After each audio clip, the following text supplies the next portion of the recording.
मोदी जी 4 जून से लगातार मन में मंथन चल रहा था कि आखिर आप 240 पर कैसे अटक गए। फिर कई बातें विचार करने योग्य निकली। 1 वर्ष 2014 में देश में चुनाव आया तो आपने कहा, मैं प्रधानमंत्री नहीं हूं, मैं तो प्रधान सेवक हूं।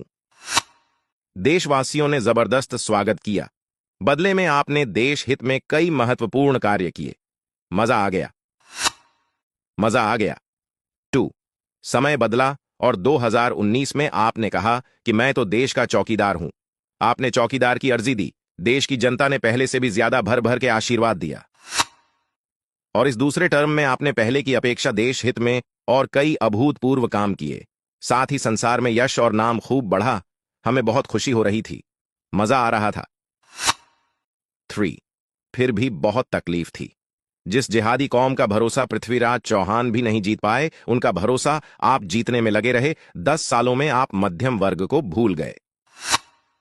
4 अमीरों को मांगने की जरूरत नहीं होती। गरीबों को राशन मकान दे रहे हो, फिर मध्यम वर्ग को क्या मिला, कभी सोचा नहीं सोचा?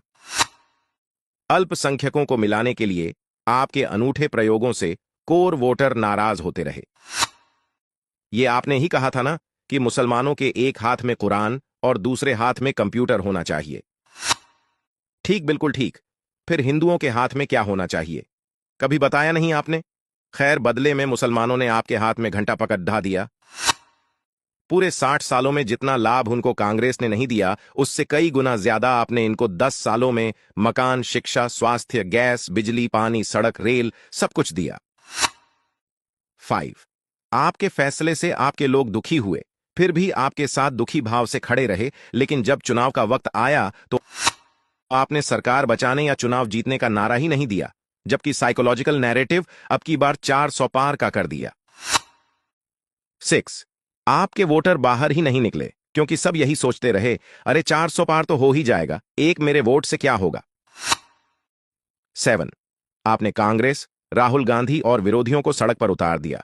आपसे दूसरी बड़ी गलती यही हो गई। 8 बंगाल में आपके कार्यकर्ता मरते रहे, प्रताड़ित होते रहे, रोते रहे, कलपते रहे, मगर पूर्ण बहुमत की सरकार होते हुए भी आपने कुछ नहीं किया। अजी, कार्यकर्ता तो छोड़ दिए, सीबीआई, ईडी को भी पीटते रहे, आपने कुछ नहीं किया। ममता को हटाया क्यों नहीं? बर्खास्त करना चाहिए था। 9 आज उस राहुल का कद इतना बड़ा हो गया कि उसने अपने मामूली से कार्यकर्ता से आपकी अमेठी वाली प्रत्याशी, जिसने कभी स्वयं राहुल को हराया था, को भारी अंतर से पटकवा दिया। खैर, जूता महंगा हो अथवा सस्ता, उसे सर पर नहीं रखते, किंतु आपकी समझ में नहीं आया। 10 आप नहीं माने, बीजेपी वॉशिंग पाउडर से धो धोकर दूसरी पार्टी के भ्रष्टाचारियों को पनाह देते रहे, क्योंकि आपको विश्व की सबसे बड़ी पार्टी बनना था।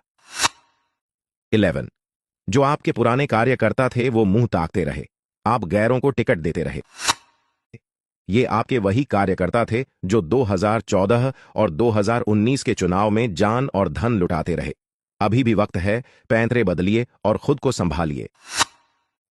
12 बीजेपी फैजाबाद से हार गई। जानते हैं क्यों हारे? आपने राम भक्तों पर गोलियां चलवाने वाले को पद्म श्री आदि से सुशोभित किया ना? तो फिर वहां की पब्लिक ने रामद्रोही को जितवा दिया, तो क्या गलत किया? इससे बड़ा और प्रमाण क्या चाहिए कि देशद्रोहियों को सिर्फ आपका फ्री माल चाहिए, लेकिन वे आपको वोट नहीं देंगे।